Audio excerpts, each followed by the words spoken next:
अस्सलामुअलैकुम वरहमतुल्लाहि वबरकातुहू। दोस्तों, हज 2025 में जाने वाले हाजियों के लिए एक ऐसी जानकारी मैं आपको देने जा रहा हूं जो आपको बहुत ही फायदेमंद होगी वहां पर, और इंशाल्लाह आपको उससे बहुत जानने को मिलेगा और आपको बहुत आसानी होगी। और एक चीज़, जो हाजी वेटिंग लिस्ट में है उनकी तरफ से बहुत सवाल आ रहे हैं कि वेटिंग लिस्ट में हमारा नंबर आएगा या नहीं आएगा। तो इंशाल्लाह इस बारे में भी आपको हमें बताऊंगा डिटेल से, और साथ ही साथ जुम्मे के दिन आपको मस्जिद हरम में किस तरह से आपको कब पहुंचना है और क्या जानकारी है इस बारे में भी आपको मैं इंशाल्लाह बताऊंगा। तो बने रहिए मेरे साथ और देखिए पूरा वीडियो, तो सही जानकारी मिलेगी इंशाल्लाह। जो हाजी मेरे चैनल पे नए हैं प्लीज चैनल को सब्सक्राइब कीजिए और बेल आइकन जरूर दबाइए, और दूसरे हाजियों तक भी वीडियो पहुंचाइए तो उनको भी ये मालूमात हासिल हो। तो चलिए शुरू करते हैं आज का वीडियो। दोस्तों, हज कमेटी की तरफ से 2025 में जाने वाले हाजियों के लिए कुछ परेशानियां होती हैं, उसके समाधान और उसकी जानकारी यहां से लेकर जाने से हाजियों को बहुत ही आसानी होती है।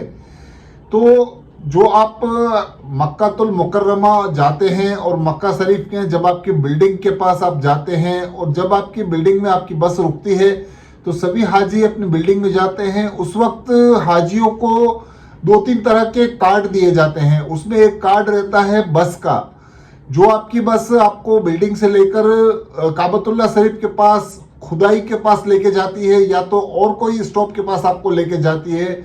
उस नंबर का कार्ड आपको दिया जाता है गले में पहनने के लिए। उस कार्ड को आपको संभाल के रखना है और हर बार गले के अंदर पहनना है।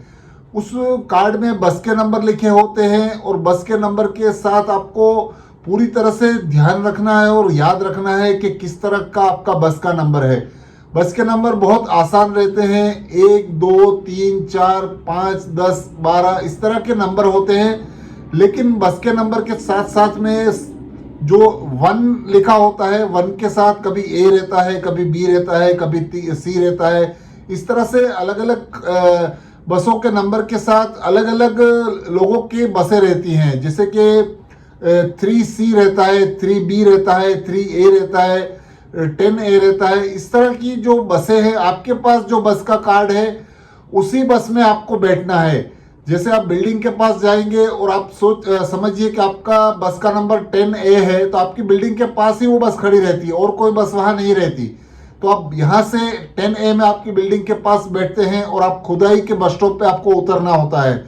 तो जब आप खुदाई के बस स्टॉप पे उतर के सऊदी गवर्नमेंट की एक बस रहती है, वहां से आपको टनल के अंदर ले जाके काबतुल्लाह शरीफ के पास और टावर के पास छोड़ती है। वो सऊदी गवर्नमेंट की बस आपको खुदाई से चेंज करनी होती है।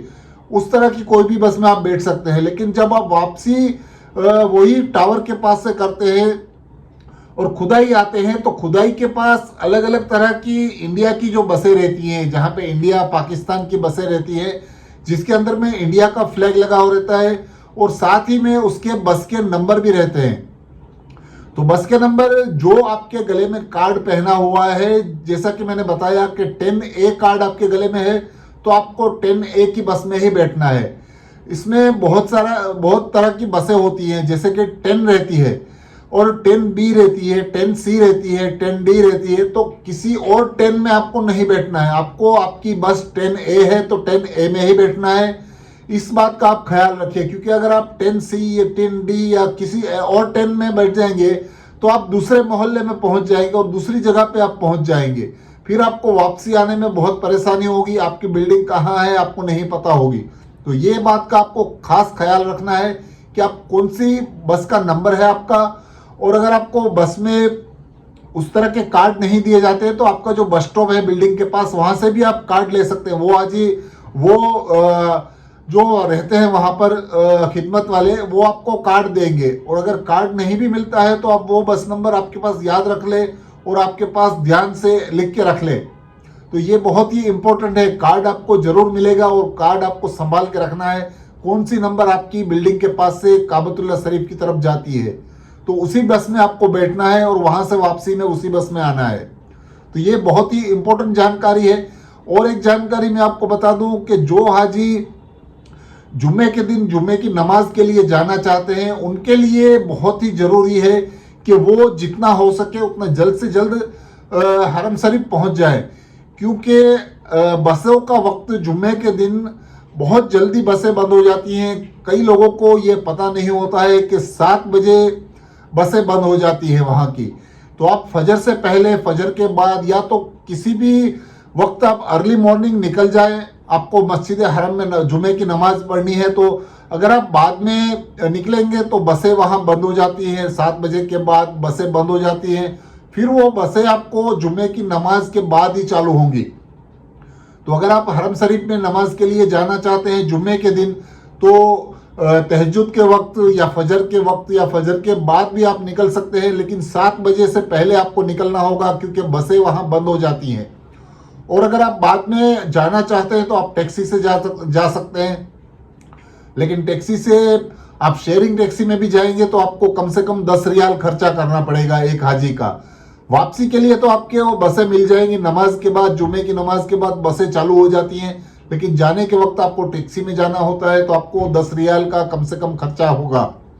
तो ये बात आप जरूर ख्याल रखें। इससे पहले वाले वीडियो में भी मैंने कई बार बताया है इस बस की जानकारी को, तो ये चीज़ आप खास ख्याल रखें। और जो एक चीज़ मैं आपको बताने जा रहा हूँ जो बहुत ही इम्पोर्टेंट है, कि कई बार हाजी जुम्मे की नमाज में अपनी फैमिली के साथ गुम हो जाते हैं। मस्जिद हरम में हस्बैंड कई और जगह पे नमाज पढ़ते हैं और वाइफ कई और जगह पे, औरतों का नमाज पढ़ने का अलग ठिकाना होता है जुम्मे के दिन। तो उस हिसाब से हाजी अलग रहते हैं। बाद में वो मिलने के लिए एक जगह मुकर्रर करते हैं कि वहाँ पे हम मिलेंगे, लेकिन पुलिस वाले वहाँ पर कई बार रास्ता बंद कर देते हैं। वहाँ पे वो हाजी को खड़ा रहना, बैठना मनाही होता है, तो वो वहाँ पे पहुँच नहीं सकते हैं जहाँ पे उन लोगों ने जगह दिखाई होती है। तो वो गुम हो जाते हैं, इधर उधर ढूंढते रहते हैं।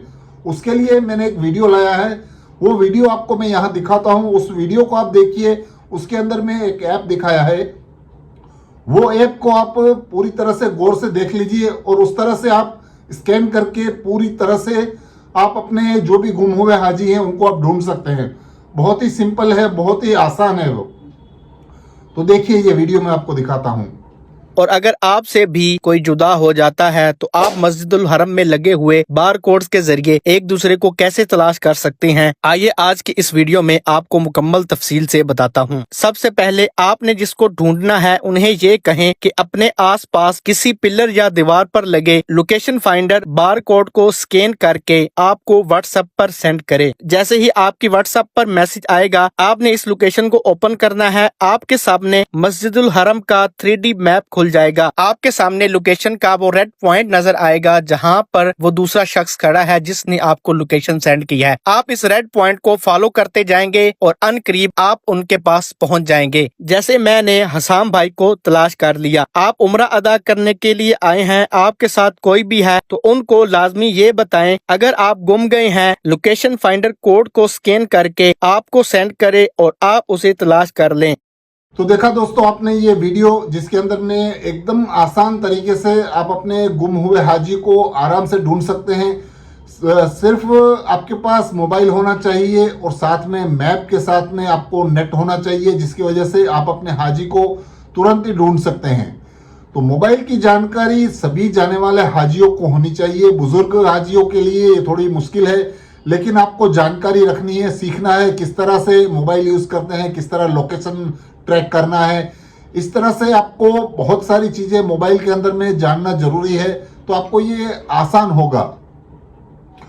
और एक चीज़ मैं आपको बताता हूं कि बहुत सारे हाजी सवाल करते हैं कि वेटिंग लिस्ट वाले हाजियों की वेटिंग लिस्टें कब तक आएंगी और क्या हमारा नंबर आएगा। तो उन वेटिंग लिस्ट वाले हाजियों के लिए वेटिंग लिस्टें जब जब हाजी कैंसिल करवाते रहते हैं उस वक्त वेटिंग लिस्ट आती ही रहती है।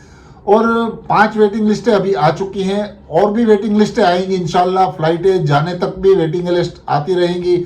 आते महीना मई का महीना है, जब तक भी वेटिंग लिस्टें आती रहेंगी। तो वेटिंग लिस्ट वाले हाजी अपनी तैयारी रखें और वो हज के लिए जा रहे हैं ये सोच के पूरी तैयारी के साथ रहे, इंशाल्लाह उनका नंबर जरूर आ जाएगा। तो दोस्तों वीडियो अच्छा लगा है तो प्लीज़ चैनल को सब्सक्राइब कीजिए, लाइक कीजिए, शेयर कीजिए। अल्लाह हाफिज़।